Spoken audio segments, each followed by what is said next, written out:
दिसंबर की कड़कड़ाती सर्द रात। आसमान से उतरती बर्फीली हवाओं ने पूरे जंगल को अपनी गिरफ्त में ले लिया था। पेड़ों की शाखाओं पर ओस मोतियों की तरह जम चुकी थी और खेत सफेद चादर ओढ़े खामोश पड़े थे। ऊंची ऊंची पहाड़ियों के बीच बसा था एक छोटा सा जंगल, जामनगर। दूर से देखने पर यह जंगल किसी सपने जैसा लगता था। चारों तरफ फैली धुंध, ठंडी हवाएं और प्रकृति की अनोखी खूबसूरती। लेकिन इस चमकती सुंदरता के पीछे एक दर्दनाक सच्चाई भी छिपी थी। यहाँ रहने वाले पंछी हर दिन गरीबी, भूख और संघर्ष से लड़ रहे थे। मंटू मैना, अरे भैरव कोबा, सेठ चमन चील जी ने आज बुलाया है ना? चलो, मैं तो भूल ही गया था यार। हाँ मंटू मैना, मुझे याद है, पर सच बताओ, आग के पास से उठने का मन ही नहीं कर रहा। आज तो ठंड कुछ ज्यादा ही बढ़ गई है। दोनों के मुंह से निकली हर सांस धुएं की तरह उड़ रही थी।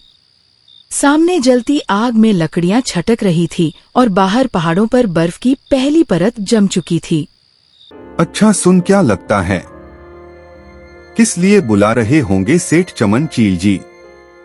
अब पता नहीं भाई, चलो वहां चल के ही पता चलेगा। दोनों दोस्त बर्फ से ढकी पगडंडी पर धीरे धीरे कदम बढ़ाते रहे। ठंडी हवा उनके चेहरे पर चुभ रही थी, पर दिल में एक जिज्ञासा थी। आखिर सेठ चमन चील जी ने आज बुलाया क्यों था? जी सेठ चमन चील जी, आपने बुलाया था।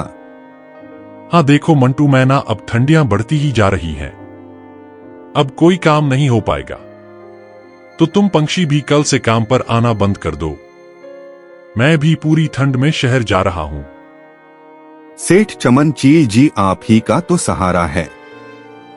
ऐसा मत बोलिए, हम गरीबों का क्या होगा फिर? सेठ चमन चील चुप रहे। उनके चेहरे पर कोई जवाब नहीं था। आग की लौ में झलक रहा था दो गरीब मजदूर पंछी का टूटा हुआ सहारा। दोनों अपने उदास चेहरे लिए ठंड में कांपते हुए घर की ओर चल पड़े। रास्ता सुनसान था, बस हवा की सरसराहट और उनके कदमों की चरमराहट सुनाई दे रही थी। भैरव कोबा, तुम्हारे तो माँ और बहन हैं। मेरी तो पत्नी झुमरी तोता और दो छोटे बच्चे हैं। उन्हें मैं क्या खिलाऊंगा अब? हे भगवान, हमारी रक्षा करना। हम गरीबों का कोई और सहारा नहीं। क्या हुआ जी, आपका चेहरा इतना लटका हुआ क्यों है? क्या बताओ बिजली कवि, सेठ चमन चील जी अब यहाँ नहीं रहेंगे। उन्होंने हमें काम से निकाल दिया। क्या? अब क्या होगा जी? रोज के पैसों से ही तो हमारा घर चलता है। आज का राशन तो है, पर कल से हमें भूखा ही रहना पड़ेगा। थोड़ी देर तक दोनों चुप बैठे रहे। झोपड़ी में बस चूल्हे में जलती लकड़ियों की टिक टिक और चकचक की आवाज गूंज रही थी। बिजली कवि, मैं सेठ चमन चील से कुछ पैसे ब्याज पर लाया हूँ, और जो हमारा बंजर खेत पड़ा है ना, उसी पर हम सब्जियां उगाएंगे और बेचकर उनके पैसे लौटा देंगे। क्या आप उनसे पैसा क्यों लाए जी? उनसे उधार लेना मतलब अपनी मौत को दावत देना है। तो और क्या करता बिजली कवि? वैसे भी तो बिना खाने के मर ही जाते हम पंछी। भैरव कोबा की बातों में बेबसी थी, पर बिजली कौवी की आंखों में डर साफ झलक रहा था, क्योंकि सेठ चमन चील विक्रमदास का नाम सुनते ही पूरे जंगल में सन्नाटा छा जाता था। धीरे धीरे एक महीना बीत गया। भैरव कोबा और बिजली कौवी ने दिन रात मेहनत करके अपनी सूखी जमीन पर फिर से हरियाली लौटा दी थी। उस सर्द सुबह भैरव कोबा अपने छोटे से घर में अपने बेटे के साथ बैठा था। हवा में ठंड की सहन थी और उसके हाथ में था मिट्टी के कुल्हड़ में भरा गर्म चाय। तभी बाहर किसी के आने की आहट हुई। अरे सेठ चमन चील जी, आप इस वक्त यहाँ? अब भैरव कोबा, सोचा जरा देखने आऊं कि मेरी मेहनत के पैसे कैसे उग रहे हैं तुम्हारी जमीन में। कल चिन महीना पूरा हो गया था, याद है ना तुमको? मैं अपने ब्याज के पैसे लेने आया हूँ। भैरव कोबा रसोई में गया और बिजली कौवी से बोला, बिजली कवि, सेठ चमन चील आए हैं। जो पैसे बचाए थे वो ले आओ। इतने ही तो पैसे हैं, भैरव कोबा, अगर यह दे देंगे तो कंबल कहाँ से लेंगे? ठुमरी कौवी की तबीयत बिगड़ती जा रही है। एक ही कंबल में कम पड़ जाएगा और ठंड दिन ब दिन बढ़ती जा रही है। खेतों में रात कैसे कटोगी? तुम सेठ चमन चील से कह दो 1 महीने का और वक्त दे दे। इस महीने कंबल लेना ज्यादा जरूरी है। भैरव कोबा जाने लगा पर दरवाजे पर पहुंचते ही रुक गया। ठंड तो दिन पर दिन बढ़ती जा रही है। मुझे नहीं लगता बिना कंबल के हमारी रातें कटेंगी। लेकिन ये सेठ चमन चील, ये तो बिना पैसे लिए जाएगा नहीं। अगर जरा भी बहस हुई तो शायद सारे पैसे ही मांग ले। कुछ देर सोचने के बाद भैरव कोबा ने गहरी सांस ली, फिर वापस रसोई में आया। बिजली कवि लाओ, वो पैसे दे दो या सेठ चमन चील मानेंगे नहीं। जब पैसे लेने आए हैं तो खाली हाथ वापस नहीं जाएंगे। सब्जियां अब लगभग तैयार हो गई हैं। उन्हें बेचकर मैं कंबल का इंतजाम कर लूंगा। अच्छा, तो सब्जियां बेचकर कंबल का इंतजाम करोगे तो खाओगे क्या भैरव कोबा? उसके लिए पैसे नहीं चाहिए क्या? मैं कह रही हूँ यह खेती छोड़ दो और कोई दूसरा काम ढूंढो। सब्जियां बेचोगे तो इन्हें पैसे दोगे, हर महीने ब्याज चुकाओगे तो हम क्या भूखे रह जाएंगे? भैरव कोबा का दिल बैठ गया। वो जानता था बिजली कौवी की बात सच है, लेकिन इस कड़कती ठंड में वो करे भी तो क्या? जंगल में कोई काम पर रखने को तैयार नहीं था। अरे भैरव कोबा, तू पैसे देगा या नहीं? मैंने तुझे साफ कहा था हर महीने के आखिरी दिन मुझे अपना ब्याज चाहिए। अब मुझे कोई बहाना मत सुनाना, समझा? सुन रही हो ना इसे? ये मानेगा नहीं। लाओ जल्दी पैसे दो। कंबल का कोई और इंतजाम देख लेंगे। लो, ये पैसे हैं जो बड़ी मुश्किल से इकट्ठे किए थे। ना जाने इनसे कब पीछा छूटेगा। सेठ चमन चील, छोड़ दो तो भैरव कोबा और मजदूरी कर लो। रोज के पैसों से हमारा घर तो चलता था। भैरव कोबा पैसे लेकर बाहर निकला और सेठ चमन चील को पैसे दे दिए। चलो दिखाओ कितना लाया है। इतना, यह तो बहुत कम है। ठीक है, अभी ले लेता हूं, पर कल सुबह 10 बजे तक पूरा पैसा मेरे पास होना चाहिए। नहीं तो जो कागज मैंने संभाल कर रखे हैं वे काम में आ जाएंगे। सेठ चमन चील जी, सब्जियां बेचने के बाद मैं बाकी पैसे दे दूंगा। अभी मेरे पास बस इतने ही हैं। ये भी मैंने कंबल के लिए बचा रखे थे। ठीक है, मैं फसल के बाद ही आऊंगा, लेकिन याद रखना तब मुझे पूरे पैसे चाहिए, वरना फिर ठीक नहीं होगा। इतना कहकर सेठ चमन चील वहां से चले गए। भैरव कोबा ने गहरी सांस ली। उसकी आंखों में थकान थी और माथे पर चिंता की लकीरें। कम से कम कुछ दिन का वक्त तो मिल गया, लेकिन अब मैं कंबल का क्या करूं? उसके बिना तो रात गुजारना मुश्किल हो गया है। वो घर के अंदर गया। उसकी नजर उस टूटी चारपाई पर गई जहां बिजली कौवी और बच्चे एक पतले कपड़े में लिपटे सोने की कोशिश कर रहे थे। ठंडी हवा खिड़की के कोनों से अंदर घुस रही थी, जैसे घर की हर दीवार उसकी मजबूरी का मजाक उड़ा रही हो। जैसे जैसे समय बीतता जा रहा था, वैसे ही जामनगर जंगल में ठंड बढ़ती ही जा रही थी। सूरज अब दिन में बस कुछ देर झांकता और शाम होते ही बर्फीली हवाएं गलियों में नाचने लगती। इसी जंगल में रहता था एक बुजुर्ग पंछी बिरजू तोता, जो अपनी बीमार पत्नी झुमरी तोता के साथ एक छोटे से मिट्टी के घर में रहता था। बिरजू तोता के पास 2 गाय थी। वो उन्हीं गायों के गोबर से उपले बनाता और फिर उन्हें सूखने के बाद जंगल घर घर जाकर बेचा करता था। बिरजू तोता, हाय भगवान, यह ठंड कितनी बढ़ती जा रही है। इतनी ठंड में मैं काम कैसे करूं? आज तो घर में खाने को भी कुछ नहीं है। और इधर मेरी बूढ़ी पत्नी झुमरी तोता, यह तो बिस्तर पर पड्डी बीमारी से लड़ रही है। ठंड से ठिठुरते हुए बिरजू तोता सिर पर उपलों की टोकरी उठाए जंगल तक पहुंच गई थी। उपले ले लो उपले, ठंडी में बहुत काम आएगा। पूरी रात जल जाएगा। गरीबों का सहारा है उपले। ले लो उपले ले लो। आज कोई भी उपले लेने क्यों नहीं आ रहा? लगता है ठंड के मारे सब पंछी घरों में दुबके पड़े हैं। लग रहा है आज तो खाली हाथ ही घर जाना पड़ेगा मुझे। लेकिन वहां मेरी भूखी पत्नी झुमरी तोता मेरा इंतजार कर रही है। जंगल वाली कबूतर, अरे काका रुकिए, अपने भारी भरकम उपले मुझे भी दे दीजिए।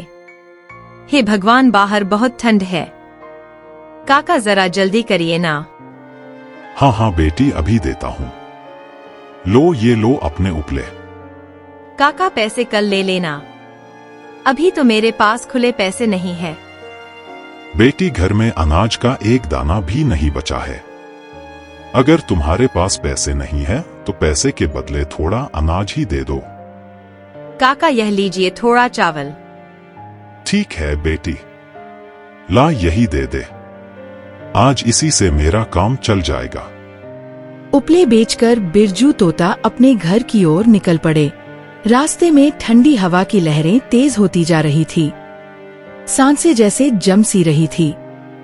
हे भगवान, कितनी ठंडी लग रही है, थोड़ा तो रहम खा मेरे ऊपर। अरे ठंड, तू ही कुछ रहम खा ले मुझ पर। डका कहर इस कदर उमड़ रहा था कि पूरे जंगल वाले परेशान हो चुके थे। दिन ढलते ढलते ठंड ने अपना विशाल और डरावना रूप ले लिया था। रात गहराने लगी और उसी काली घुटन भरी अंधेरी रात में अचानक आसमान छक से फटता हुआ लगा। कड़कती बिजली के साथ साथ मूसलाधार बारिश भी शुरू हो गई। बारिश जैसे आसमान से गिर नहीं रही थी, बल्कि किसी ने बादलों के पूरे घड़े एक साथ उलट दिए हो। हे भगवान, इतनी ठंड कम थी क्या जो अब ये इतनी जोरदार बारिश भी शुरू हो गई? ये तो हम गरीबों की जान ही ले लेंगी। अब कुछ दिन तो घरों में ही कैद रहना पड़ेगा, वरना बाहर कदम रखते ही जम जाएंगे। ये क्या हो गया? इतनी कड़ाके की ठंड पर यह बारिश और तूफान भी शुरू हो गया। अगर मौसम ऐसे ही बिगड़ता रहा तो हमारी सारी सब्जियां खराब हो जाएंगी। सच कह रहे हो भैरव कोबा, इतनी मेहनत से इतनी सर्दी में हमने यह सब्जियां उगाई हैं। अगर यह भी खराब हो गई तो हम झेंगे कैसे? देखो बिजली कवि, ये ठंड की पहली बारिश है, शायद सुबह तक रुक जाए। भगवान करे ऐसा ही हो। भगवान ही जाने, पर हाँ, अच्छा ही हो तो बेहतर है। बिजली कवि, बहुत ठंड लग रही है, कोई अतिरिक्त कंबल हो तो निकाल दो, नहीं तो रात काटना मुश्किल हो जाएगा। कंबल कहाँ से लाऊं भैरव कोबा? जो थोड़े बहुत पैसे बचाए थे वह तो सेठ चमन चील ले गया। एक ही कंबल है, वह भी मैंने बच्चों को ओढ़ा दिया है। हे भगवान, ये कैसी परीक्षा ले रहे हो हमारी? इतनी कड़ाके की सर्दी में हमारे पास एक कंबल तक नहीं बचा। ऐसा करो बिजली कवि, जरा चूल्हा जला दो, थोड़ी गर्माहट मिल जाएगी, वरना इस रात में तबीयत बिगड़ जाएगी हमारी। बिजली कौवी ने किसी तरह चूल्हा जलाया। गीली लकड़ियों से धुआं निकल रहा था, पर थोड़ा बहुत ताप मिल ही गया। सब पंछी चूल्हे के पास सिकुड़ कर बैठे। उस आग की हल्की सी गर्मी ही उनके लिए सहारा बनी हुई थी। बाहर बारिश का शोर और अंदर हर चेहरे पर चिंता और थकान की लकीरें। बारिश रुकी ही नहीं। पूरे 4 दिन तक लगातार आसमान बरसता ही रहा। कोई भी घर से बाहर नहीं निकला। किसी के पास हिम्मत नहीं बची थी और ना ही कोई उम्मीद। चौथे दिन सुबह जब पहली बारिश थमी तो जंगल के पंछी धीरे धीरे अपने खेतों की ओर जाने लगे। हर कोई डर रहा था, पता नहीं क्या हालत मिली होगी। भैरव कोबा भी अपने खेत में पहुंचा। हे राम, ये क्या हो गया? ये फसल ही तो हमारा सहारा थी, ये भी बर्बाद हो गई। सारी मेहनत, सारा पसीना 4 दिन की बारिश ने सब बहा दिया, और ऊपर से वो सेठ चमन चील भी कल अपना पैसा लेने आएगा। पता नहीं अब हमारे साथ क्या होगा। हे भगवान, इस ठंड में हमारी रक्षा करना। बिजली कवि, सब खत्म हो गया, फसल पूरी बर्बाद हो गई है। भैरव कोबा ने पूरा किस्सा बताया। कैसे पानी में फसल गल गई, कैसे खेत में खड़े पौधे मिट्टी में मिल गए और कैसे अब सेठ चमन चील के पैसे चुकाने का कोई रास्ता नहीं बचा। मैंने कहा था ना भैरव कोबा, उस सेठ चमन चील को पैसे मत दीजिए। देखिए आज हालत क्या हो गई है। इतनी जोर की हवा चल रही है, ठंड हड्डियों में चुभ रही है। अब कहां से आएगा कंबल, और कल वो सेठ चमन चील फिर से पैसे लेने आएगा। हमारे पास तो एक दाना तक नहीं बचा भैरव कोबा। अब देखिए कल से हमारे साथ क्या होने वाला है। भगवान जाने कौन सी मुसीबत दरवाजे पर खड़ी है। रात भर जागते जागते भैरव कोबा और बिजली कौवी की आंखों में नींद का एक कतरा भी नहीं आया। भैरव कोबा बस अंधेरे को ताकता रहा। उसे पता था कि सुबह एक तूफान उनके दरवाजे पर दस्तक देगा। अरे भैरव कोबा, मैं आ गया हूं। जल्दी से मेरे पैसे दे दे, यहां बहुत ठंड लग रही है। सेठ चमन चील जी, मुझे माफ कर दीजिए। आज मैं आपके पैसे नहीं दे सकता। मेरी पूरी फसल बारिश में बर्बाद हो गई है। सारा खेत पानी में डूब चुका है। मैं हाथ जोड़कर कहता हूं, कृपया मुझे थोड़ा समय दे दीजिए। मैं कोई और काम ढूंढ लूंगा, पर सबसे पहले आपके पैसे चुका दूंगा। मुझे कोई बहाना नहीं चाहिए भैरव कोबा, बस पैसे चाहिए अभी के अभी। और अगर नहीं दे सकता तो सुन ले, आज से यह घर और तेरा खेत दोनों मेरे हुए। जब पैसे ले आएगा तब वापस ले लेना। थोड़ा तो रहम खाइए। ये घर मेरा आशियाना है। यहां मेरी पत्नी झुमरी तोता है। मेरे छोटे छोटे बच्चे हैं। इतनी ठंड में मैं इन्हें लेकर कहां जाऊंगा? मुझे कुछ नहीं सुना है। अभी इसी वक्त अपने बीवी बच्चों को लेकर इस घर से निकल जा भैरव कोबा, और जब पैसे हो तब वापस आ जाना। यह सुनते ही भैरव कोबा की आंखों के सामने अंधेरा सा छा गया, लेकिन सेठ चमन चील के चेहरे पर जरा भी रहम नहीं था। कुछ ही मिनटों में बिजली कौवी, भैरव कोबा और उनके 2 छोटे बच्चे उस जमा देने वाली ठंड में घर से बेघर कर दिए गए। बाहर हवा ऐसे चल रही थी जैसे कोई नुकीली चीज चुभ रही हो। आसमान काला था और सूरज कहीं दिखाई ही नहीं दे रहा था। भैरव कोबा, बहुत ठंड लग रही है। इस साड़ी में कितनी ही ताकत हो, इतना सर्द मौसम कैसे झेलूं? मुझे लग रहा है आज शायद हमारा आखिरी दिन है। नहीं बिजली कवि, ऐसा मत बोलो। कहीं ना कोई जगह जरूर मिलेगी जहां हम रात गुजार सके। बस हिम्मत मत हारो। तुम टूटोगी तो बच्चे भी डर जाएंगे। कुछ दूरी तक लड़खड़ाते हुए चलते चलते जंगल के किनारे अचानक उन्हें एक पुरानी सी झोपड़ी दिखाई दी। ठंड और थकान से टूट चुके थे वो पंछी। धीरे से उस झोपड़ी में चले गए। लगता है यहाँ अभी कोई नहीं है। चलो, जब तक इस झोपड़ी का मालिक नहीं आता, हम पंछी यही रुक लेते हैं। जब वो आएगा हम उसे सारी बात बता देंगे। शायद वो हमारी मजबूरी समझ जाए। यूं ही सोचते चते सब उस झोपड़ी में ठहर गए। बिजली कौवी ने कुछ लकड़ियां इकट्ठी की और आग जला दी ताकि सबको थोड़ी गर्माहट मिल सके। अच्छा हुआ, थोड़ा सुकून मिला। इतनी ठंड में भटक भटक कर हालत खराब हो गई थी। हाँ, लेकिन पता नहीं यह झोपड़ी किसकी है। मालिक आएंगे तो ना जाने क्या कहेंगे। इतनी तेज सर्दी में अगर यहाँ से भी जाना पड़ा, हम जाएंगे कहाँ?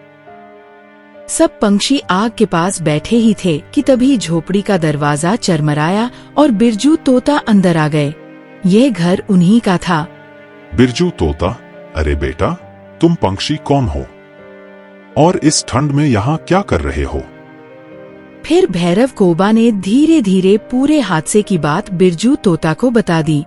कैसे फसल बर्बाद हुई, कैसे सेठ चमन चील ने घर और खेत छीन लिया और कैसे वह सब ठंड में भटकते फिर रहे थे। हे भगवान, कैसा निर्दयी पंछी है वो सेठ चमन चील। बेटा, चिंता मत करो। जिसने तुम्हारे साथ ऐसा किया है, ऊपर वाला उसके साथ भी वैसा ही करेगा। तुम सब बेफिक्र रहो। जितने दिन चाहो यहां रह सकते हो। मेरा तो कोई बेटा बेटी भी नहीं है। गरीब का दर्द मैं अच्छे से समझता हूं। कोई बात नहीं काका, अब हम सब आपका भी ख्याल रखेंगे। कई दिन ऐसे ही गुजर जाते हैं। धीरे धीरे अब सूरज भी अच्छे से निकलने लगा था। जंगल वाले अपने अपने घरों के बाहर बैठकर धूप सेकने लगे थे। भैरव कोबा और बिरजू तोता भी झोपड़ी के बाहर चौखट पर बैठे मीठी धूप का मजा ले रहे थे। बेटा अब मैं चलता हूँ, उपले बेचने का समय हो गया है। काका अब आप कहीं नहीं जाएंगे। आज से उपले मैं बेचूंगा, आप बस आराम कीजिए। भैरव कोबा उसी दिन उपले बेचने निकल गया। किस्मत ने भी साथ दिया। खेतों में मजदूरी का काम मिल गया। धीरे धीरे घर की हालत संभलने लगी और उनकी जिंदगी फिर से पटरी पर आने लगी। भैरव कोबा की मेहनत और उसकी सीधी सच्ची नियत आखिरकार रंग ले आई। कई कोशिशों के बाद वो सेठ चमन चील से अपना घर और खेत दोनों छुड़वा लेता है और फिर जिस घर से आंसू बहाकर निकले थे उसी घर में दोबारा सुकून से अपने पूरे परिवार के साथ रहने लगा। तो दोस्तों, आपको ये वीडियो कैसी लगी कमेंट बॉक्स में जरूर बताएं। अगर यह वीडियो आपको अच्छी लगी हो तो इस वीडियो को एक लाइक जरूर करें और अपने दोस्तों को शेयर कर दें। और हाँ, अगर आप इस चैनल पर नए हो तो इस चैनल को सब्सक्राइब जरूर करें ताकि आने वाली वीडियो आप तक सबसे पहले पहुंचे। वीडियो देखने के लिए आप सभी का दिल से धन्यवाद।